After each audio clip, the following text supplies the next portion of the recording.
2장 1절부터 10절까지 읽겠습니다. 제가 뒷부분을 좀 집중해서 보려고 했는데 오늘 앞부분까지 같이 읽으면 좋겠습니다. 디모데전서 2장 1절에서 10절입니다. 디모데전서 2장 1절에서 10절 제가 먼저 읽겠습니다. 그러므로 내가 첫째로 권하노니 모든 사람을 위하여 간구와 기도와 도보와 감사를 하되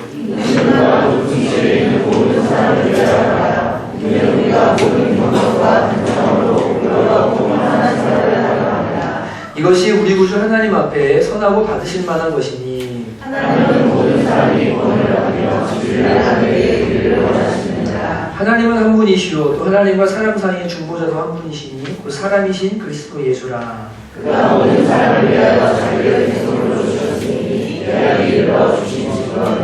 이를 위하여 내가 전파하는 자와 사도로 세움을 입은 것은 참말이요 거짓말이 아니니 믿음과 진리 안에서 내가 이방인의 스승이 되었노라. 그러므로 각처에서 한 자들이 분노와 다툼이 없이 거룩한 손을 들어 기도하기를 원하노라. 또 이와 같이 여자들도 단정하게 옷을 입으며 소박함과 정절로서 자기를 단장하고 따은 머리와 금이나 진주나 값진 옷으로 하지 말고 오직 선의 일로 하기를 원하노라. 이것이 하나님을 경외한다 하는 자들에게 나타난 것이니라. 아멘. 기도하십니다. 하나님 아버지, 혼란스러운 시대를 저희가 살아갑니다.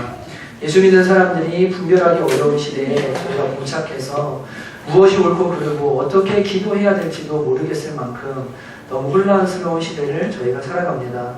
하나님 또한 막한 마귀가 남성들에게는 분노를 주고 다툼을 주고 또한 여성들에게는 사치와 향락과 이따위 것들에 집중하도록 만들어서 하나님 섬기지 못하게 하고 나라와 또한 가정을 망가뜨리는 일들을 하는 이 시대에 하나님 우리 그리스도인들이 어떻게 기도하고 어떻게 깨어 있어야 될지에 대해 배우는 귀한 시간 되어지도록 역사하여 주시옵소서. 주님, 이 시간에 우리의 모든 육신의 생각을 내려놓고 하나님 아버지의 마음만 알게 되기를 간절히 원합니다. 주께서 함께 해주시기를 원하고 예수님의 이름으로 간절히 기도하였습니다. 아멘.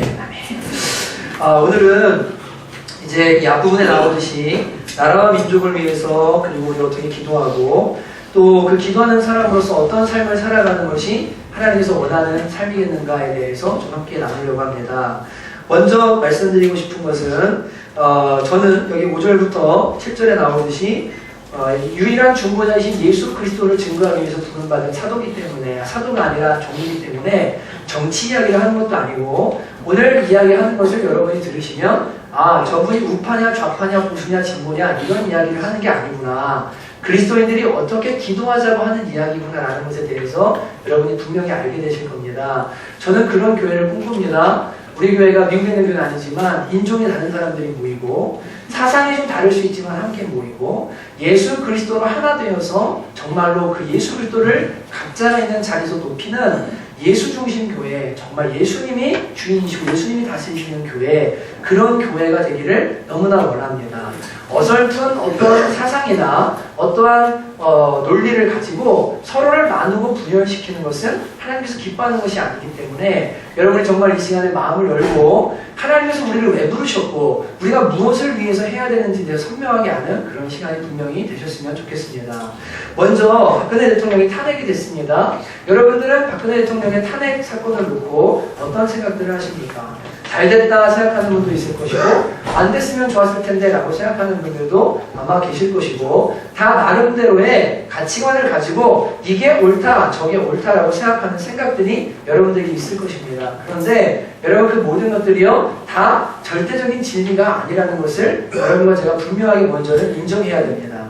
왜냐하면 여러분 이 땅에 정말 가장 선하고 가장 옳고 가장 그르고 100% 문제가 없고 하나님이 볼 때에도 이 사람은 정말 옳아 라고 해서 니네가 무조건 얘 편을 들어줘야 돼 라고 할 수 있는 그런 사람이 그런 집단이 그런 존재들이 이 땅에는 존재하지 않습니다. 전부 다 죄에 물들어 있고 다 악하고 다 흠이 있고 다 문제가 있기 때문에 절대선, 절대 악이라고 규정할 수 있는 존재가 이 땅에는 존재하지 않아요. 하나님만이 선하십니다. 예수님을 향해서 선한 선생님이요 라고 말할 때 그래서 이 예수님을 그렇게 말할 때 예수님 말씀하시잖아요. 네가 어찌하여 나를 선하다느냐. 그분이 인간으로 오셨기 때문에 겸손을 표현하시는 거죠. 예수님 선한 분 맞아요. 그러나 말씀하세요. 오직 하나님만 선하시다. 인간 중에는 선한 자가 없다. 하나님이 보실 때 온전히 선한 자가 없기 때문에 감히 사람을 향해서 선하다라고 말할 수 없다라고 주님이 하십니다. 그렇기 때문에 여러분이 내가 이 사람을 지지하냐 저 사람을 지지하냐 그것이 절대적인 선이다, 절대 진리다라고 주장할 수 없는 것이 확실한 사실이라는 것, 그 사실에 대해서 먼저 여러분이 알아야 될 필요가 있을 것 같습니다.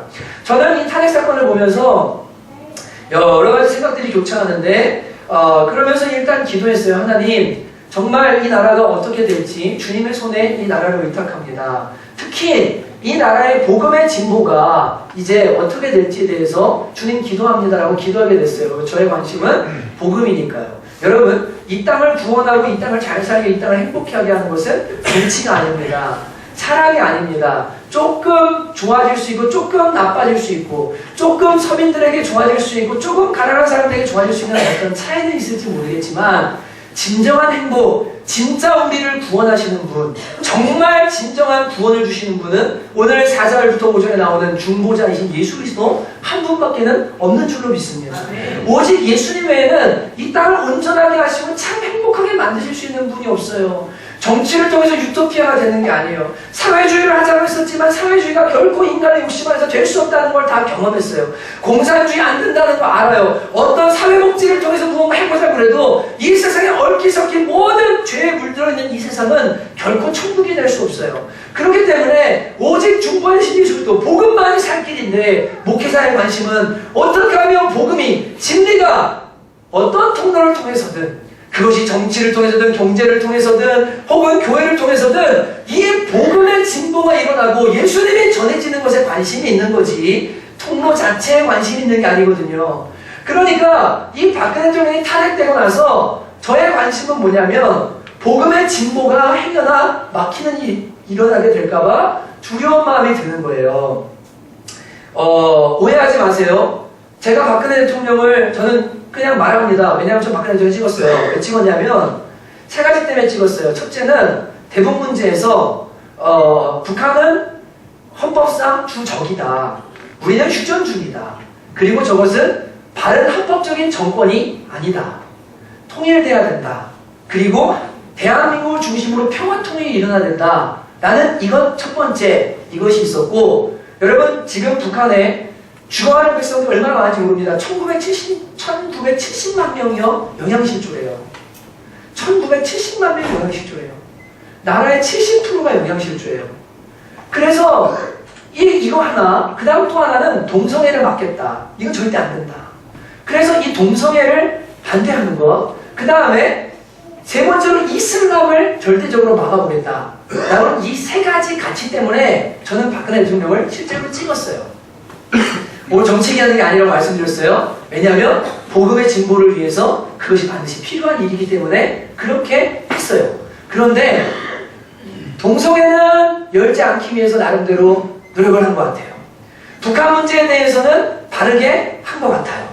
그런데 세 번째 이슬람 문제에 대해서는 어느 날 5일 머니 때문에 열기 시작했어요. 그래서 저 밑에다가 그 이슬람 사원을 지어주고 공장을 만들고 한날 단지를 만들겠다는 계획을 발표하게 돼요.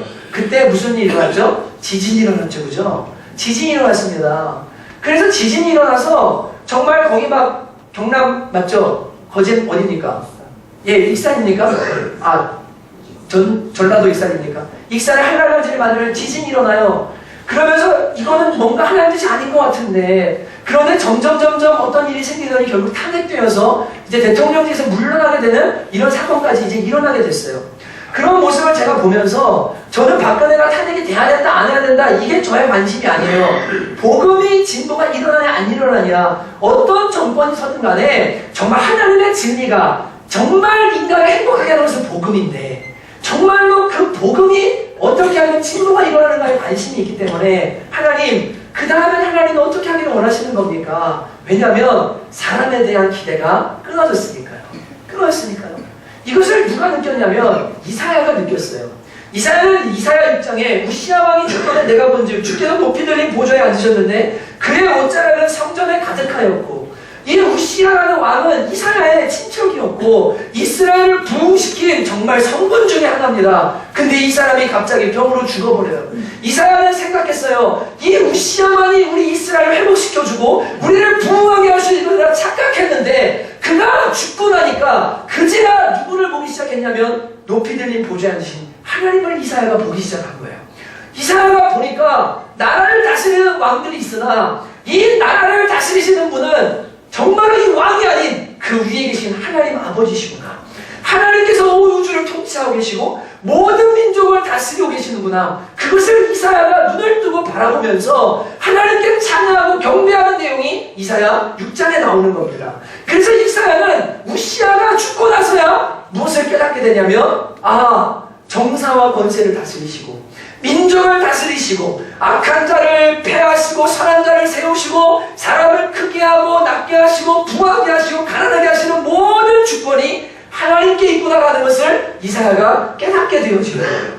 저는 기도했어요. 하나님, 이 땅에 이 대통령이 탄핵되는 사건을 통해서 이 나라를 다스리시는 분이 어떤 한 사람이 아니라 바로 하나님이시라는 것을 사람들이 알게 하여 주시옵소서. 주님, 정말로 믿는 사람들도 눈을 떠서 어떤 사람을 기대하는 게 아니라 하나님이 어떻게 하실지 우리는 모르지만 이 민족을 이끄시고 다스리시는 분은 하나님이라는 것을 눈뜨게 하여 주시옵소서. 먼저는 이 생각을 갖고 기도하기 시작했어요. 근데 제가 보면서 너무 안타까운 일이 일어나는 거예요. 예수 믿는 사람인데, 저는 양쪽 어디도 아닙니다. 착각하지 마세요. 진짜로. 촛불 집회에 가서 막 기도합니다. 금식하며 기도한대요. 그 사람이요. 박근혜가 탄핵되게 해달라고 막 기도한대요. 민주주의 보호에 와야 되니까 막 기도한대요. 또 믿는 사람인데 태극기 집회 가가지고요. 박근혜가 탄핵되지 않게 해달라고 막 금식하며 기도한대요. 자기가 막 기도한대요. 제가 하나님 누구 기도를 들어주셔야 될까? 금식 많이 하는 사람 기도를 들어주셔야 되나? 아니면 막 자해하는 사람 기도를 들어주셔야 되나? 누구 기도를 들어주셔야 되나? 너무너무 어려운 거예요.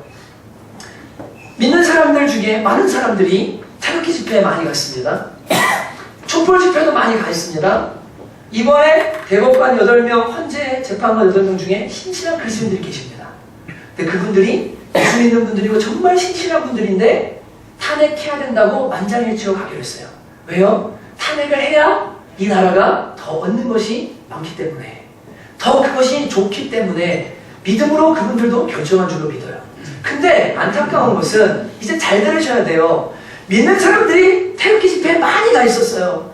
거기 어떤 목회자들은 가가지고 우리가 나라를 위해 기도해야 된다, 탄핵한들이 기도해야 된다, 이게 진리다라고 하면서 막 정치적인 이슈를 들고 탄핵되지 않도록 막 부르짖고 기도합니다. 왜 그분들이 그렇게 했을까요? 왜 가가지고 거기에서 그렇게 기도할까요? 촛불 집회에서 이 나라가 뒤집어져 정권이 바뀌어야 된다고 기도하는 분들은 왜 그렇게 기도한 걸까요? 왜 서로 다른 가치를 가지고서 그렇게 기도할까요? 한 예수를 믿는데요. 여러분, 우리나라가요 대단히 복잡한 상황에 놓여 있습니다.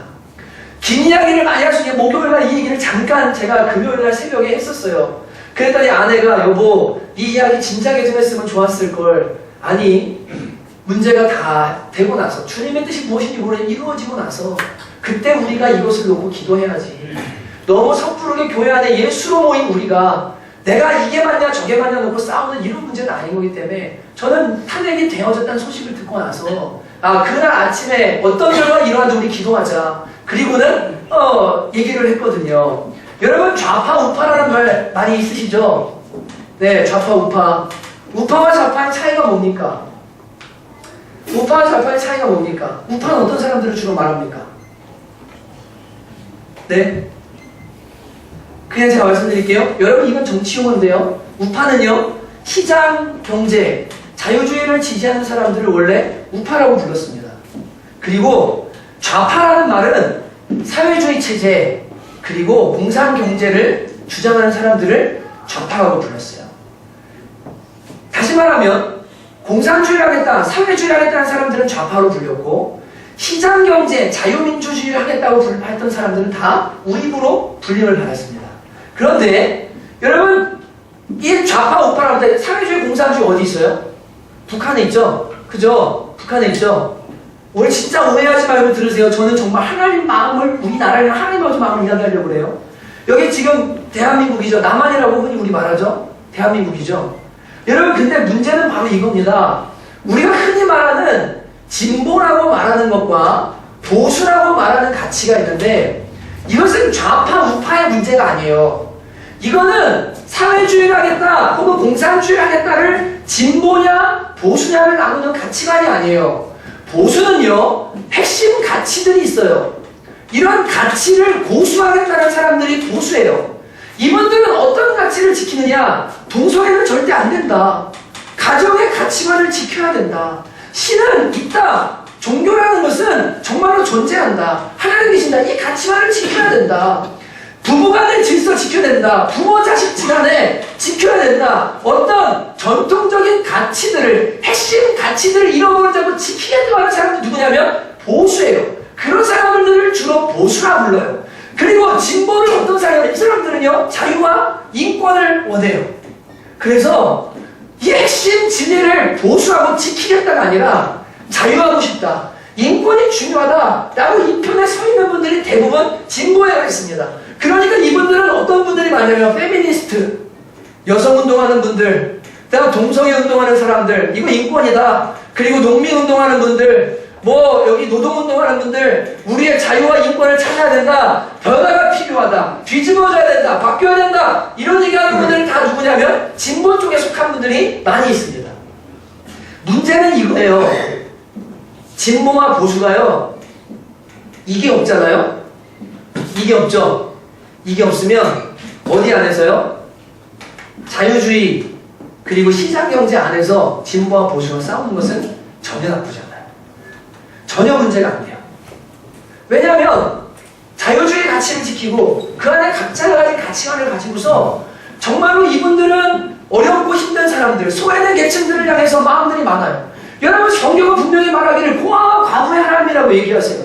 가난한 자들을 돌아봐야 한다고 말해요. 그런데 흔히 말하는 보수들은 재벌과 그 다음에 어떤 정책들을 보면 부자 중심의 정책들을 자꾸 펴니까 진보 쪽에서 이거는 아니야, 이건 바뀌어야 돼, 이건 뭐가 문제가 있어, 전부 무상복지해야 돼, 아니야 우리는 선택복지해야 돼, 시장경제, 자유주의를 말하니까 아니야, 다 똑같이 도와줘야 돼, 여러분 우리 평등하게 살아야 돼. 말하는 건 나쁜 거 아닙니다. 좋은 겁니다. 좋은 가치관일 수 있습니다. 기독교 핵심 가치는 아니지만 진보가 말하는 전부가 다 나쁜 건 아니에요. 전부 문제 있는 건 아니에요.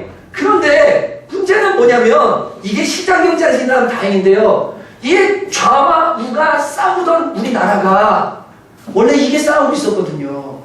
베트남이 그랬잖아요. 1960년대에 월남과 월맹이 남과 북으로 나와서 남은 자유주의, 북은 공산주의를 했단 말이에요. 그러니 월남에 좌파들이 밑에서 어떻게 했냐면, 저는 오늘 좌파 얘기하는 것도 아니에요. 끝까지 잘 들으셔야 돼요. 좌파들이 대통령 비서실장이 됐어요. 실제입니다. 언론사 사장이 됐어요. 그래서 미군이 들어와서 전쟁을 할 때 계속적으로 양민학살하고 거짓 보도들을 막 내고 어떤 일들을 한 다음에 이 남쪽에 있는 사람들의 선동, 종교인들은 다 선동됐어요. 정치인들, 언론인들 다 선동돼서 결국 월맹으로 이 월남이 넘어가 버렸어요. 그래서 월남전이 끝나버리잖아요. 그 결과가 어떻게 됐냐면 공산주의 국가가 됐어요. 베트남이요. 그리고 첫 해 60만 명이 죽습니다. 어마어마한 사람들이 학살을 당하고 공산주의 국가로 완전히 딱 변하게 되는데, 그때 상황이 우리나라 언제 상황이냐면 50년, 60년, 70년 상황과 똑같아요. 서방 세계와 그 다음 저쪽에 있는 이 동방, 뭐라고 할까요? 이 좌와 우가 서로 막 싸우면서 어찌하면 패권을 강탈하려고 하는 이 시대에 그런 문제가 일어났어요. 그래서 이 우와 좌라는 패러다임으로 뭘 보냐면 사람들을 보는 거예요. 정치인들을 보는 거예요. 저 사람이 도대체 어디에 속한 사람이냐? 자유주의를 하려고 하는 사람이냐? 아니면 사회주의를 하려고 하는 사람이냐? 이해되시죠? 대한민국의 자유주의 가치를 지키려고 하는 사람이냐? 북한의 사회주의 가치를 중심으로 통일하려고 하는 사람이냐? 이게 우와 좌의 문제였단 말이에요. 근데 이 문제가 점점 지나가면서 여러분 어떤 일이 생겼습니까? 대한민국은 엄청 잘 사는 나라가 됐어요. 그죠? 힘이 쏟기가 잘 사는 나라가 됐어요. 북한은 아까 말씀드렸죠. 1900만 명이 지금 영양실조에 걸려있는, 어마어마하게 어려워요. 김정은 정권에 넘어오면서는요, 이거는 나라라고 말하기가 힘들어요. 너무 고통스러운 상황에 지금 처해 있어요. 고모부도 죽이고 옆에 있는 사람 다 숙청하고 3만 명을 죽였다고 얘기하는데 어마어마한 사람들을 막 다 잡아 죽이는 이것은 정권이 아니라 살인자 집단입니다. 이거 우리가 정권이라고 말하면 안 돼요. 이런 사태가 벌어졌단 말이에요. 그러니까 여러분 잘 들으셔야 돼요. 기독교인들이 잘 들으셔야 돼요.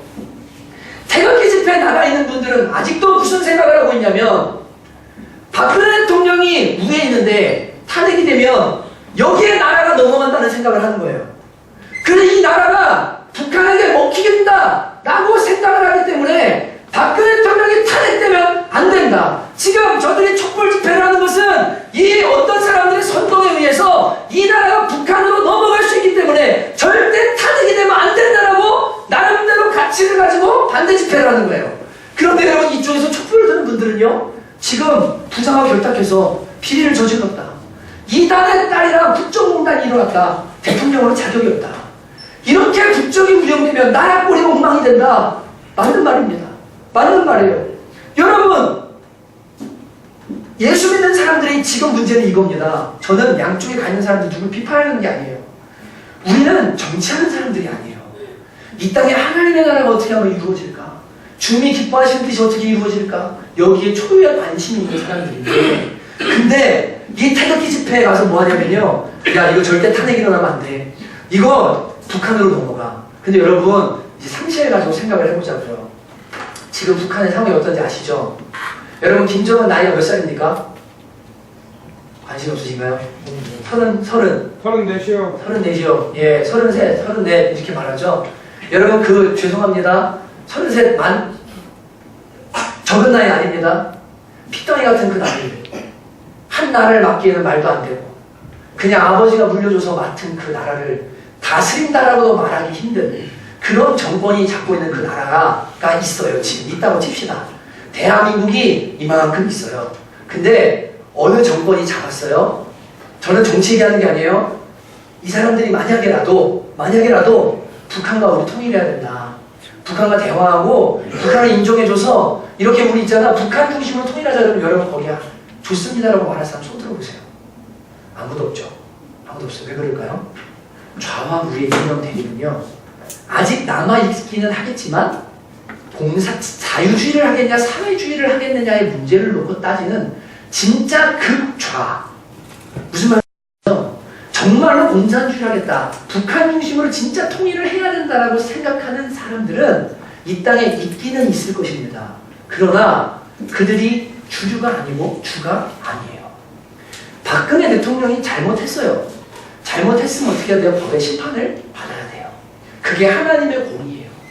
그러면 그리스도인들이 하나님께 맡겨두고 정말 하나님이 모든 것을 다스리시고 주권자시니 이 대통령이 잘못했다면 탄핵되게 하십시오. 만약에 주님이 다른 뜻이 있다면 막아주십시오. 주님께 맡기는 것이 맞아요. 그런데 나가가지고요, 태극기 집회를 하면서 박근혜 대통령이 탄핵되면 안 된다. 이 나라가 공산주의로 변하기 때문에 안 된다는 거예요. 이거는 대단히 미련한 거예요. 그러니까 사람들이 기독교를 향해 뭐라고 보수 꼴통이라고 말하는 거예요. 우리는 이런 정치적인 보수가 아니에요. 하나님의 가치를 지키는 보수고 복음의 가치를 지키는 보수죠. 왜요? 복음만 이 사람들을 살게 하고 행복하게 만드니까요. 동성애 보십시오. 행복한지 좀 이따 이야기하겠지만 절대 그렇지 않습니다. 여러분, 그렇기 때문에 진리를 보수하고자 하는 보수일지언정 정치적 보수가 아니란 말이죠. 근데 목회자들이요, 태극기 집회를 나가야 된대요. 젊은이들을 선도해가지고 태극기 집회 해가지고 탄핵이 안 되는 게 하나님의 뜻이라고 막 기도해요. 여러분, 이거는요, 무언가 지금 문제가 있는 거예요. 촛불 집회도 마찬가지입니다. 여러분, 촛불 집회 저 나쁘다고 말하는 거 아닙니다. 거기 그리스도인 많이 가 있어요. 여러분, 거기 보면요, 피켓 중에 그런 피켓이 있더라고요. 사회주의가 답이다 라는 피켓을 들고 있는 분이 실제로 계시더라고요. 왜요? 아까 말씀드렸죠. 이런 많은 사람들이 여기에 다 합쳐져 있거든요. 동성애 인권 보장하라, 뭐 하라, 진보주의에 있는 사람들이 거기에 다 모여 있거든요. 그러니까 다양한 목소리들이 변화를 요구하니까 이곳을 향해서 지금 화살을 날리고 탄핵하라고 하는 거예요. 여러분, 그러나 여기에 잘못된 것들이 있지만 그 안에도 하나님의 공의, 하나님께서 가난한 자들을 불쌍히 여기시는 마음, 이 땅의 정의를 시행하고자 하는 그 어떤 마음들, 하나님의 일반 은총 속의 은혜들이 저들에게 없는 게 아닙니다. 그렇기 때문에 촛불 집회에 믿는 사람들이 가 있는 거예요. 왜요? 그들이 생각할 때 이것은 하나님의 공의가 아니기 때문에 심판받아야 된다, 이거 바뀌어야 된다 겁니다. 그러니까 유기성 목사님이요. 저는 그분의 설교를 못 들어봤지만 페북에 보면 난리가 났더라고요. 글 하나 올렸는데 가라는 거냐 말라는 거냐 너 어디 편이냐 막 이러면서 난리가 난 거예요. 우리는 예수님 편이에요. 유기성 목사님의 설교 요지가 그것들 같아요. 여러분이 어느 자리에 가 있든 하나님께 기도하고 하나님 아버지 마음을 받으십시오. 그리고 이 나라를 위해 기도하십시오. 그렇게 설교하신 것 같아요. 그랬더니 목사가 돼서 지금 창세기 설교할 때냐 이거 설교할 때냐 가가지고 태극기 집회 다 내가 안 되게 해야 된다. 이 나라가 지금 북한한테 넘어간다. 댓글을 막 얼마나 쌍욕을 달아놓고 난리를 치는지 이 사람들이 그리스도인이 맞나? 이들이 하나님 아버지 마음을 받는 사람이 맞나? 이해가 안 되는 일들을 하는 사람들이 그리스도인들한테 일어나는 거예요. 여러분 그리스도인들도 잘못된 가치관에 갇히면 이상한 사람이 됩니다. 문제 일어납니다. 여러분 지금 우리나라가 이러한 상황 속에서 이렇게 진보와 보수로 왔기 때문에 이게 분별이 대단히 어려워요. 어려우니까 이게 맞아, 저게 맞아, 이게 절대 진리야, 이게 절대 진리가 아니야 라고 말할 수 있는 상황이 적어도 지금은 아니에요. 그러면 그리스도인들은 뭐 해야 되냐? 판단하고 정죄하고 분노할 것이 아니라 하나님 앞에 기도해야 돼요. 하나님, 위정자들을 위해 기도합니다. 나라를 다스리는 자들을 위해 기도합니다. 정치하는 자들을 위해 기도합니다. 주님, 주님께서 온 우주를 다스리고 계시니 이 나라를 향해 여러분 바벨론 왕 고레스 믿지 않는 영혼입니다. 이 영혼을 세워서 이스라엘을 회복시키시는 거 여러분이 성경에서 보시죠. 불신자도 주님이 사용하시는 하나님이시니 주님 이 나라의 은혜가 끊어지지 않고 하나님의 은혜가 있다면 주께서 세우시는 사람 어떤 사람일지 모르겠지만 주님 이 나라 다스려주시고 통치하여 주옵소서. 우리는 이 당에 속했다 저 당에 속했다 해서 막 그 싸움을 기독교인들이 전부 우익이 돼야 돼. 전부 좌익이 돼야 돼. 전부 보수가 전부 진보가 돼야 돼. 이렇게 편가르기를 하는 것이 그리스도인들의 삶이 아니라는 거예요. 무슨 말인지 이해가 되시죠? 그렇기 때문에 이 상황 속에서요 마음이 답답한 거예요. 어떤 사람은 연락 와서 텔레비전에 오라고 그래요 저한테. 어떤 사람은 연락 와서 촛불 집회 와서 우리 기도하자고 그래요. 도대체 하나님 이들이 다 가치를 가져가지만 주님 주님의 뜻이 이 땅에 이루어져야 하는데 기독교인들이 서로를 향해 비난하고 싸우고 정죄하고 판단하고 이것이 우리가 할 일이 아닌데 주님 지금은 그럴 때가 아닌데 주님 바르게 기도할 수 있는 은혜 내려주십시오. 제가 그렇게 하나님 앞에 기도하면서 지난 일주일 후반부를 보내게 됐습니다.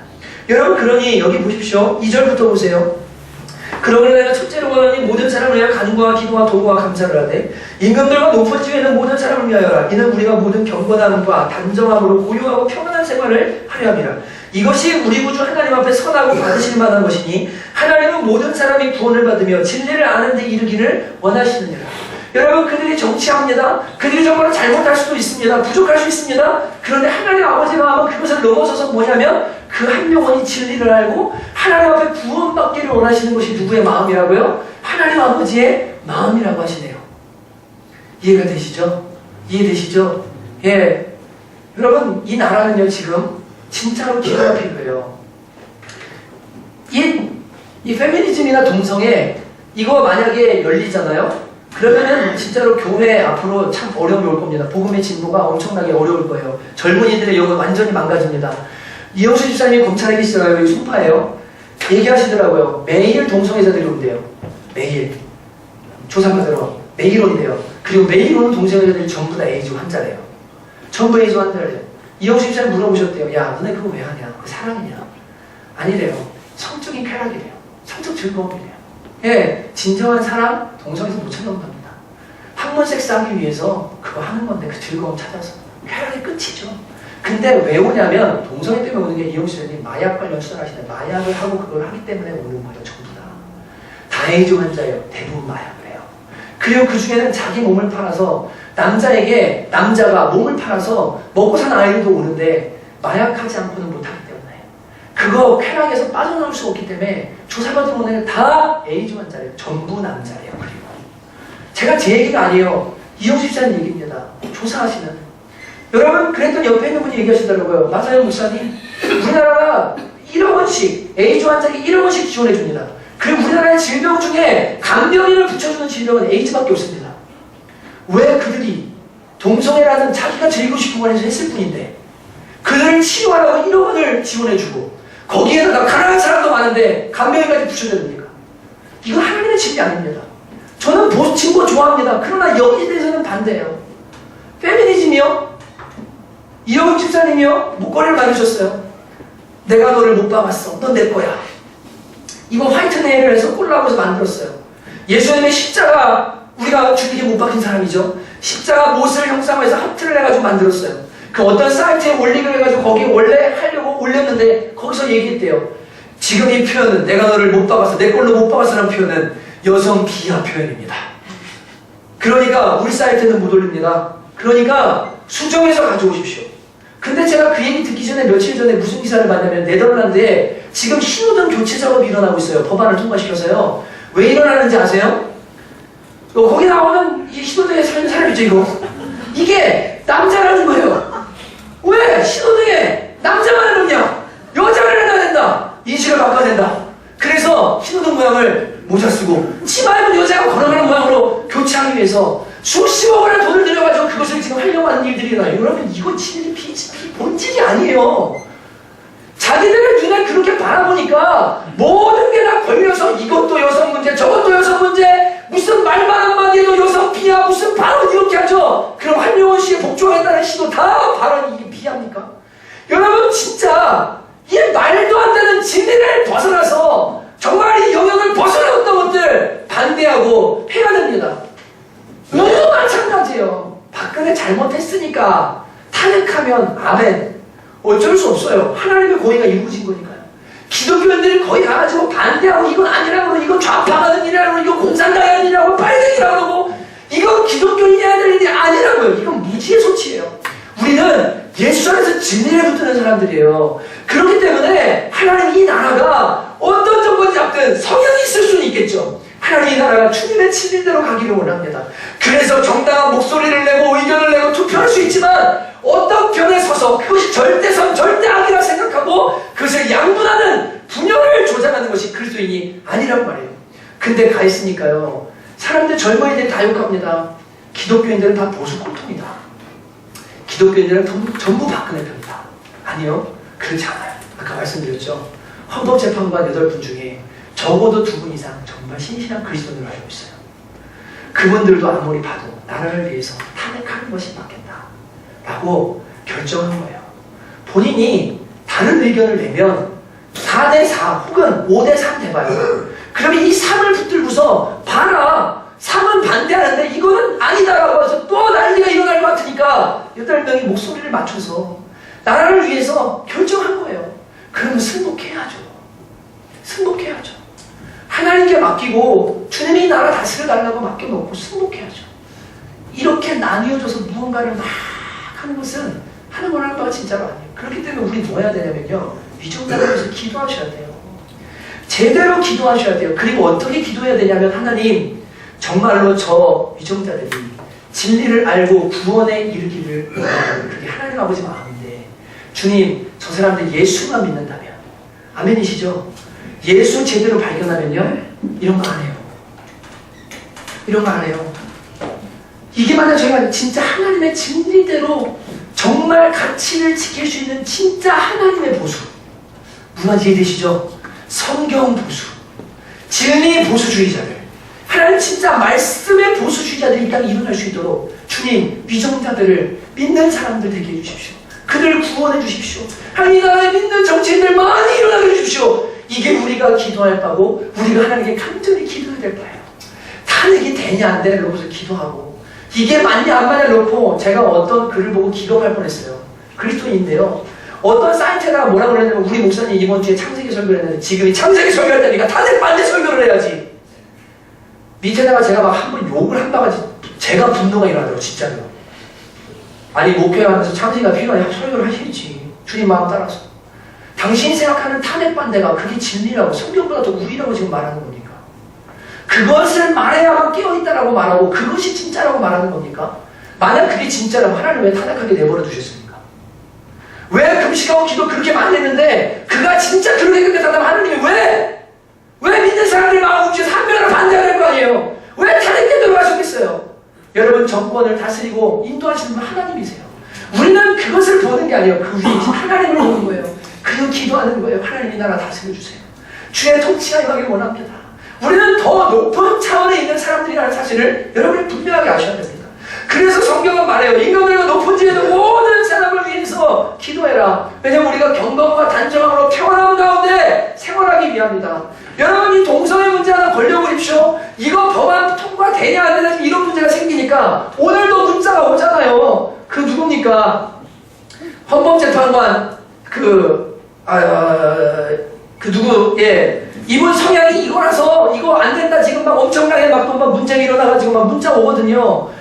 여러분, 진짜로 이런 문제들 한번 딱 열리고 나면 이제 교회가요, 동성애도 죄입니다라고 말 못해요. 소수인권들 보호해야 되기 때문에 우리가 생각할 때 이거 하나님 분명히 죄라고 했는데 죄라고 말 못해요.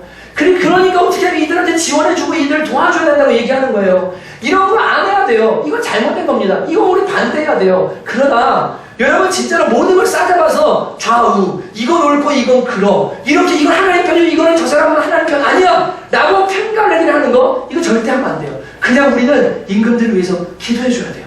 진짜 기도해야 돼요. 그리고 아닌 것은 아니라고 분명하게 말해야 돼요. 그리고 그것보다 더 중요한 것은 그 한 영혼이 주님께로 돌아와서 주님 만나고 구원받아서 하나님의 진리를 아는데 이르기를 위해서 저 여러분이 기도하는 사람들 되셔야 될 줄 믿습니다. 여러분, 이게 하나님 지금 우리 교회에 주시는 전 하나님 아버지 마음이라고 생각해요. 집회에 나가서 무언가를 하기를 주님 원하지 분명히 않으실 거예요. 여러분, 박근혜 대통령 한번 생각해 보십시다. 이 나라가 얼마나 지금 혼란 가운데 있는지 보실래요? 이명박 대통령 BBK 문제로 노무현 대통령 막 저기 해가지고 서로 막 정치 막 하다가 이명박 대통령 고생 엄청 했죠. BBK 문제. 그랬더니 대통령 되고 나중에 돼서 노무현 대통령 저거 뭡니까?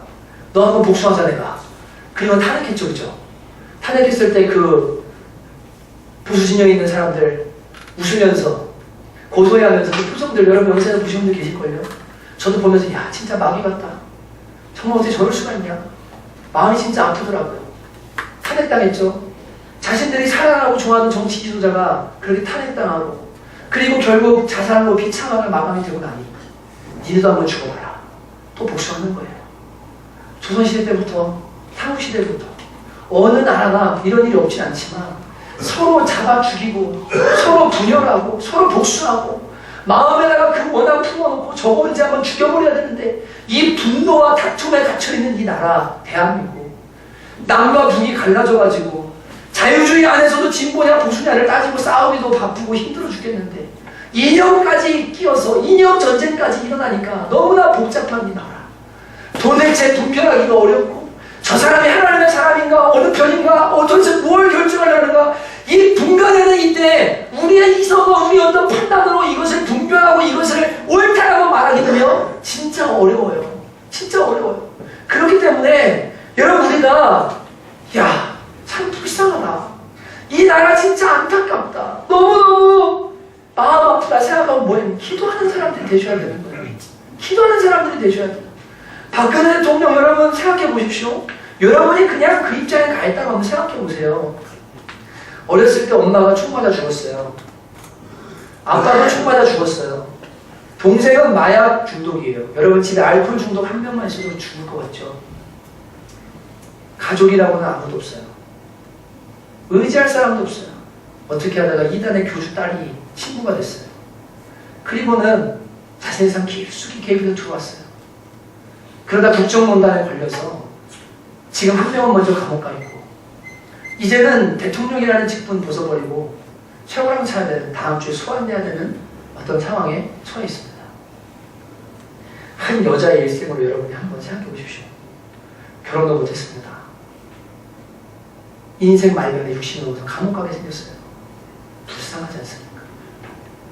무엇을 위해서 살았길래, 도대체 뭐 하겠다고 살았길래, 인생이 뭐길래, 하나님 모르니까 그렇게 되는 거거든요. 여러분, 그 형을 위해서 우리는요 기독교는 기도해야 돼요. 탄핵 안 되게 해달라고 기도하는 게 그게 바른 기도가 아니고요, 하나님, 저 하나님 모르는 저 영혼 주님이 다 드러나게 하셨는데 하나님, 저 영혼이 이제라도 주님 만나서 하나님 백성 되고 행복하게 해주시고 천국 갈 수 있도록 주님 은혜 내려주십시오. 이게 저와 여러분이 해야 될 기도인 줄 믿습니다. 전 노무현 대통령 탄핵됐을 때도 좋다고 하지 않았어요. 가슴이 아팠어요. 나라 꼴 이게 뭔가. 자살 소식 들을 때는 더 마음이 아팠어요. 왜요? 여러분 정치인들도 다 무속인들 끼고 있는 거 아시죠? 다 아시죠? 예, 유명한 무속인들 끼고 있는 거 아시죠? 여러분 너무 마음이 아팠어요. 그래서 쌍꺼풀 수술하신 거거든요. 그분도 해야 된다고 그래서. 여러분 진짜로 하나님을 모르기 때문에 그 정치인들이 무언가를 향해 달려가지만 너무나 비참하고 안타까운 그 상황을 보면서 우리는 그 영혼을 놓고 기도하고 진리 가운데 돌아오시도록 기도하기를 하나님이 원하신다고 하기 때문에 여러분 오늘부터 기도의 방향을 바꿀 수 있기를 주님의 이름으로 축복합니다. 정죄하고 판단하고 그리고 이렇게 되면 안 돼. 아니야 아니면 죽여버려야 돼. 이게 아니고 하나님 저 영혼 주님 불쌍히 여겨주십시오. 살려주십시오. 정말로 그렇게 기도할 수 있는 저와 여러분 그리고 이 이후에 대한민국의 모든 정치도 하나님이 다스려 주시고 인도해 주시도록 정말 간절히 기도할 수 있는 참된 주님의 마음을 하는 그리스도인들 되시기를 주님의 이름으로 축복합니다. 여러분 그렇기 때문에 오늘 말씀의 뒷부분에는 말합니다. 그러므로 각처의 남자들이 분노와 다툼이 없이 거룩한 손을 들어 기도하기를 원하노라. 여러분 제가 보니까 이 대한민국 사회에요 남자들이 분노가 어마어마하게 많아요. 진짜로요.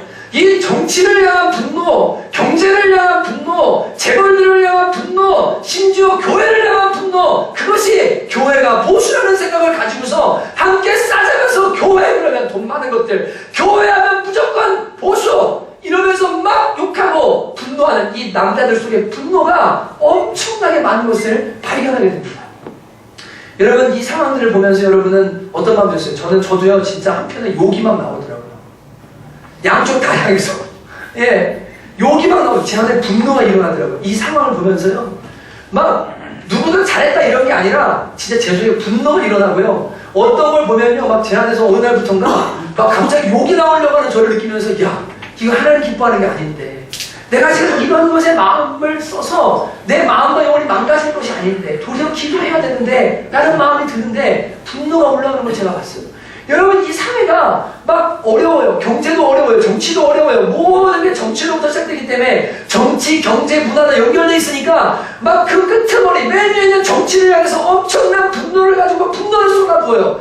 그것은 다 살기 어렵고 너무 힘들고 너무 모든 게 다 어려우니까 무언가 이 분노를 쏟아붓고 싶은데 쏟아부을 데가 없으니까 어디가 현출해요. 길 가다가 사람이 건드리기만 하면 싸움이 일어나고 전화하다가 뭐 건드렸다고 칼로 찔러 죽이고 말 한마디 잘못했다고 막 폭행이 일어나고 이 분노에 가득 찬 사회 여러분 이거를 우리가 봅니다. 특히 남자 성도단에 봅니다. 자매들한테도 많이 있죠. 여러분 오늘 말씀에 남자들은 거룩한 손을 들어 기도하고 여자들은 사치와 허용하지 말아라 이게 꼭 남녀에게 되는 얘기는 아니지만 주되도록 남자들에게 사회생활 하다 보면 분노와 다툼이 일어나기 때문에 남자들에게 이 얘기를 하고 여자들에게는 사치와 허용에 대해 이야기를 하는 거거든요. 근데 양상은 똑같아요. 정치, 경제, 문화 다 사는 게 힘들고 어렵고 너무나 마음 둘 데가 없으니까 남자는 분노로 표출되고요. 다툼으로 표출되고요.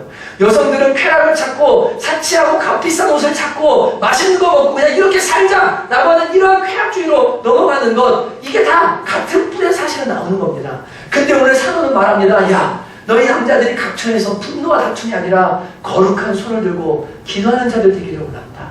여러분 제발 부탁드립니다.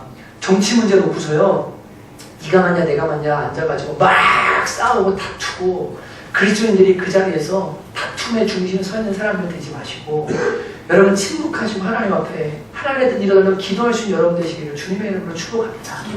우리 교회에도 정치를 향해 달려가는 분 계시잖아요. 기도해 주셔야 돼요. 하나님 저 형제가 하나님의 뜻을 펼쳐낼 수 있는 정치인이 되게 해주십시오. 복음이 사람을 살게 하고 진리가 살게 하니 참된 것을 말할 수 있는 주님의 사람 되게 해주십시오. 다니엘 같은 사람 되게 해주십시오. 요셉 같은 사람 되게 해주십시오. 그들을 위해 기도해 주셔야 돼요. 제가 어저께 어떤 가정에서 식사를 했는데 그분이 그런 이야기를 하더라고요. 와이프가 되시는 분이 그 얘기를 했어요. 남편이 야구를 보다가 갑자기 확 그랬대요. 저만 좀 못하냐고 막 야구하는 사람이랑 막 그랬대요. 그래서 제가 나도 농구 볼 때 그러기도 한다고. 근데 왜 그러냐면 남자들이 근데 그분이 그 얘기 하시더라고요. 남편이 왜 그렇게 소리를 지르고 화를 내나 보니까 그날 회사에서 엄청나게 힘든 일이 있었던 거예요. 그 분노를 안고 집에 들어왔는데 야구를 딱 보는 순간 내가 좋아하는 팀에서 쳐야 되는데 못 치는 거예요. 이러면서 막 이제 하잖아요. BMC가 말하면서 막 이걸 하잖아요. 내가 분노가 있으니까 막 하는 거죠. 왜 그러냐면 남자들이요 바깥 생활하면서요 진짜 마음이 힘들어요. 힘들어요. 진짜 분노할 수밖에 없는 일들이, 부당한 일들만 일어나요. 그리고 이 세상살이 자체가 다퉈야 돼요. 야고보서가 말해요. 너희가 다투고 시기 하나도 얻지 못한다. 세상살이 자체가 저 사람을 눌러야 돼요. 저 사람을 뺏어야 내가 살 수 있어요. 무언가 경쟁 구도예요. 무한한 경쟁 속에 있어요. 이러니까 밥그릇 뺏기지 않으려면, 살아남으려면 뭐 해야 되면 다툴 수밖에 없는 게 남자들이에요. 그러니까 다투다 보니까요, 그 속에 뭐가 일어날 수밖에 없냐면 분노가 일어날 수밖에 없는 거예요.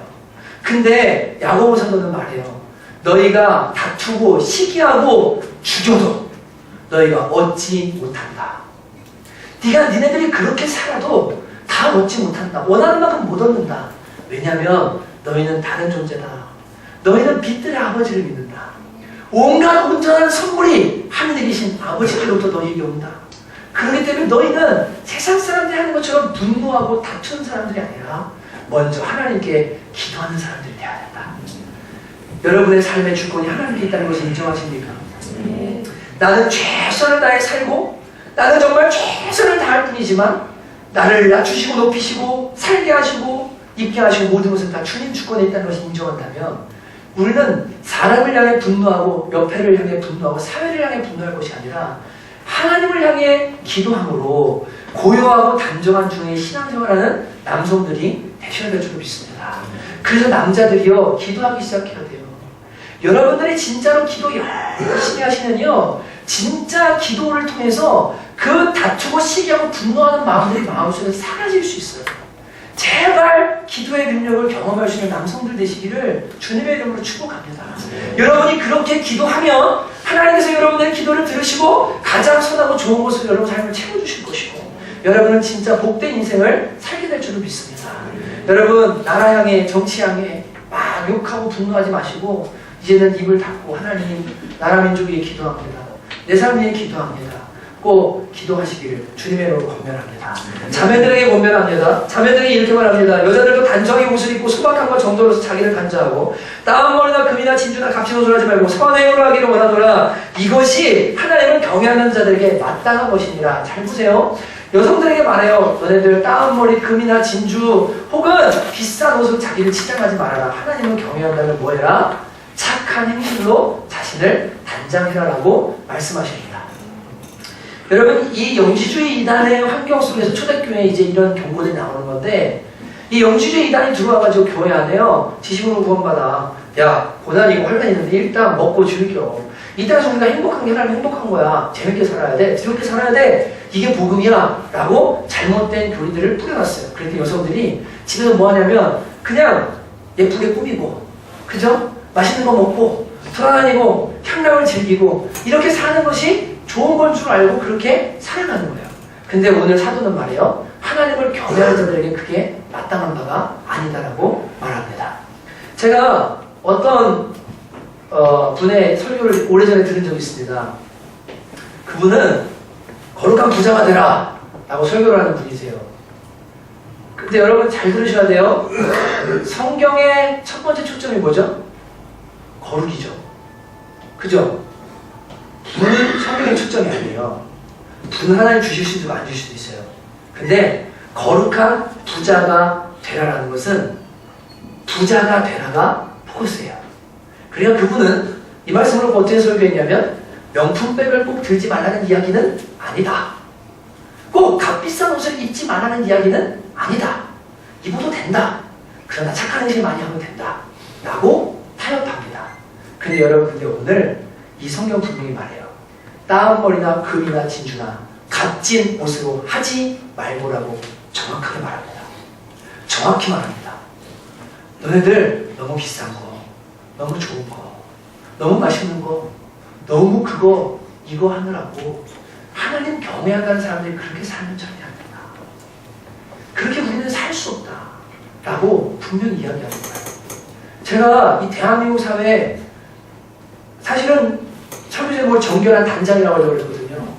가만 보니까 남자들은 분노에 사로잡히고 여자들은 사치에 사로잡혀 있는데요. 남자도 사치에 사로잡혀 많아요. 여러분 심지어 이 루이비통 백을 삼촌백이라고 부르더라고요. 아세요? 모르세요?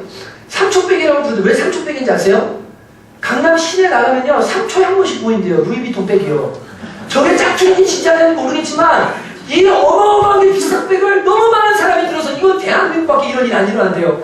루이비통을 3,000백이라고 불러요. 그래서 이거는 이제 더 이상 가치가 없어서 3,000만 원짜리 백이 있는데 2년을 기다려야 만든 백이 있대요. 그거 하나를 사기 위해서 사람들이 줄을 서서 기다리고 웬만한 서민의 전세가 월세 보증금을 백 하나를 드리기 위해서 살아요. 아모스서에 보면요, 집에 집을 잇대어 짓고 부자들이 가난한 데는 신발을 빼앗고 하나님이 그 땅을 심판하신다고 말하거든요. 대한민국 지금 위기입니다. 여러분, 이렇게 사치하고 이렇게 값지도 좋아하고 이렇게 향락하는 삶이 계속되어지고 정치적으로 계속적으로 혼란이 오면 하나님이 어떤 일을 하실지 진짜로 우리는 몰라요.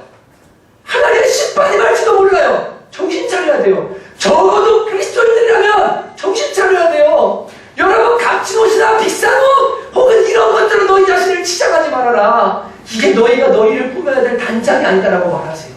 이러면 이 액세서리 만드는 분들은 괴로워지죠. 목사는 설교할 때 진짜 힘들어요.